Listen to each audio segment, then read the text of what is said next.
still just don't trust the long. Everything I see still points down. All the longer time frames point down. The 240 is pointing down. 4,500, I want to be short off of. Be short, taking profits into this, holding on to a couple, putting in profit stop, and then see what happens. Because if this breaks, we're going back to the black magic. Order filled. Got a little bit there on that pop.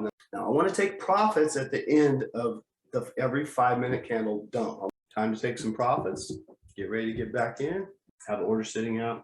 Order filled. There it is. I paid myself a little bit more. I'm sure we're going to get more out of this.